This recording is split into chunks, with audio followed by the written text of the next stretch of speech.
So we're getting there, but there's a little bit more work to do. But also, before I get to work on the roughs for issue 7, I wanted to record a special video, mainly about Tokyo Ghost. If you've watched any of my videos, if you followed along my art and social media, you know that I'm a huge fan of Sean Gordon Murphy. I can't even remember how I found him.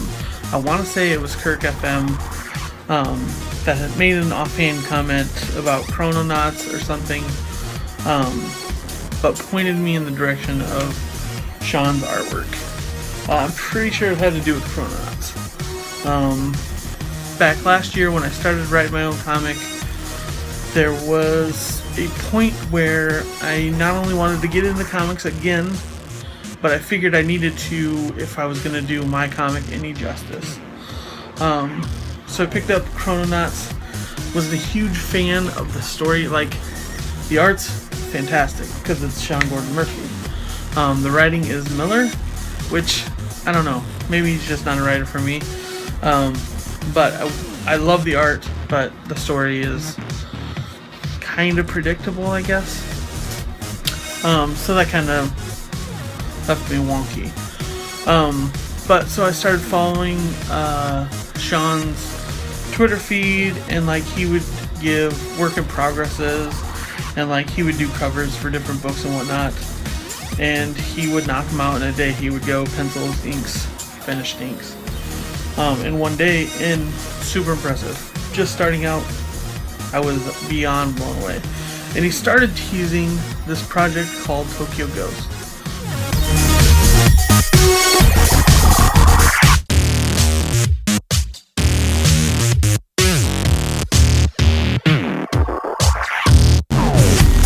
Somebody I hold in high regard, their suggestions gave me a few books to check out. One was Wicked and Divine, based on godly stuff, or like mythos and whatnot. East and West, and then through Black Science in there as well. Black Science was by Rick Remender. He was also doing Deadly Class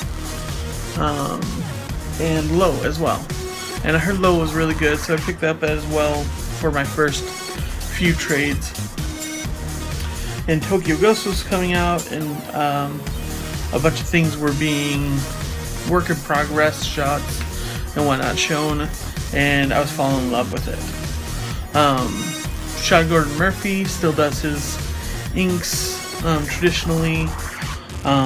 He's pretty great at helping out up and coming artists and whatnot with tips and whatnot. I know I've talked to him a few times about different things he's done with his artwork. I'll get those in a second. So I started reading Low. I think the first time I was reading Low, just couldn't get through it. It's a very heavy story. You have to take your time, get into it, whatnot. Second time I tried, picked it right up. Like, the art just flowed so great. Story moved so well. And I was in love with it. I still have to get past the first volume of Low. I also have a more in-depth review for Low, that first volume, on my channel if you want to check that out. But that was my introduction into Rick Remender. So Rick Remender was also writing Tokyo Ghost. I fell in love with Sean's artwork, and I was sold. I pre-bought the first 3 issues. I believe that was as much as I could buy up to that point, pre-ordering anyway, and was sold. There was a Ask Me Anything Remender did, I think either after the second or first issue on Reddit, and he described Tokyo Ghost only being 10 issues long. So right then, I knew it was going to be a decently short run for comics. I was excited that it seemed like they knew exactly how far it was going to go. My current comic series is running 13 issues, so I thought it'd be a good one to get into and figure out just how much work would go into it and whatnot. So they started last year, 2015, came out 5 succession months, and that was first trade, came out in February of this year, and then they've been consecutive, I think starting in April, then May, June, July, and August is the 10th issue. I wanted to record this one before reading that 10th issue. Up to now, I've fallen in love with the stories. I won't give any spoilers, but I'm so excited about the end of this series, because not only will it show Sean's wrap-up of this artwork for this whole project, but it'll also show me what to expect from Remender's writing. What he can do with a story when he knows how long it's going to be and whatnot like that. So, especially considering Lowe's still ongoing, Deadly Class is still ongoing, and Black Science is definitely still ongoing. I believe he's starting up another one in September called 7 to Eternity as well. So let's get into the actual book. I guess there's going to be minor spoilers for the first issue, but I won't go past that. I remember Kirk talking about Led and Debbie on Led's motorcycle being called Zeus's dick. Right then and there, it was like, why wouldn't you want to pick up something that was obviously going to be that vulgar if the first issue it already has dick right there? So talking a little bit about Sean's artwork, it's so fast and like action packed, and he also does these great splash pages that are the splash up here, but it keeps the action going on here. Like he very rarely has just 2 pages to 1 image. And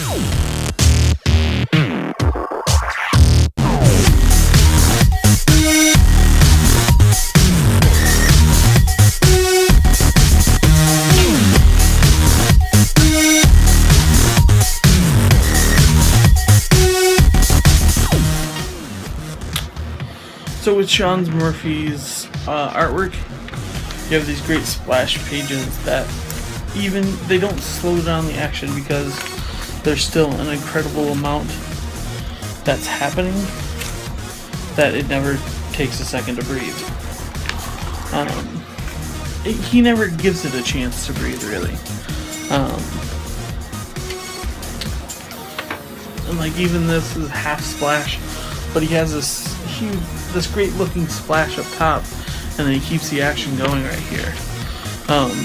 Sean Murphy, if you check out any of his artwork, you know he loves drawing cars. Cars are kind of difficult to draw. There's a great tutorial, or not really a tutorial, but some videos of some demos he has where he illustrates a car and a couple of profiles and whatnot. I'll link those down below as well.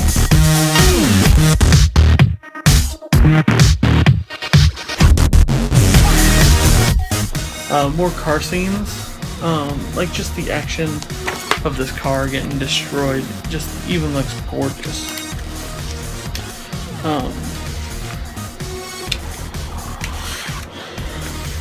More cars, more action, little Lamborghini Coutage action.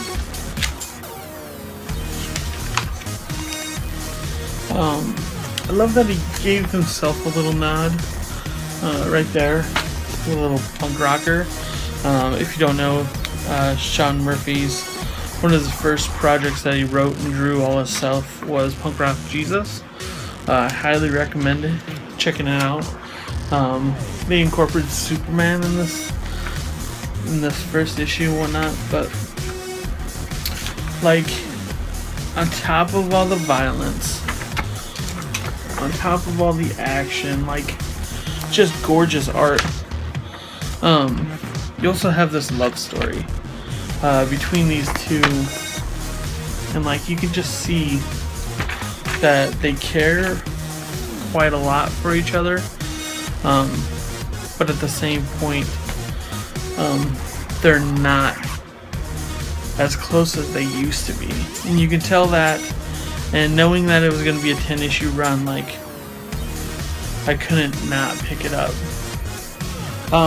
There's also been the trades, obviously, but they also did this artist proof, which is the first and second issue, all done black and white. And like that scene I just showed you with the color, that's all the black and white ink work that Sean did. And seeing this in real size, when I just started doing Bristol, like, made it so much more impressive. Like, the little details that you need to pick up on, like, you can see, like, when Sean's doing the artwork, like, he even uses, like, smudges from his finger and thumbprint in the background to do some shading with that as well. So just incredible stuff. I highly suggest, if you are even kind of a romantic, checking out Tokyo Ghost. I'm super stoked to get the 10th and final issue. Like, I'm in love with the series, to the point where I have all 10 of them, but not only 10 of them, but I have the variants as well. I also have the first trade. I'll be picking up the second trade. But I just love Sean's artwork. So definitely be checking that out. You should be checking it out as well. I believe the second trade comes out in October. I believe it's the beginning of October, like the 3rd or so. So yeah, I'm definitely looking forward to it. I'll throw links down below. A blog I wrote last year, also the YMB issue where they were talking about Tokyo Ghost. I'll throw that down below as well. Those demos from Sean Gordon Murphy. So yeah, check out all that stuff down below. Check out Tokyo Ghost. I'm sure you'll enjoy it quite a bit. I also throw some art sprinkled in there as well to show you those work in progress photos and whatnot and everything I saw coming into the series. So hope you appreciate it, hope you check it out, and let me know what you thought of it as well. Later.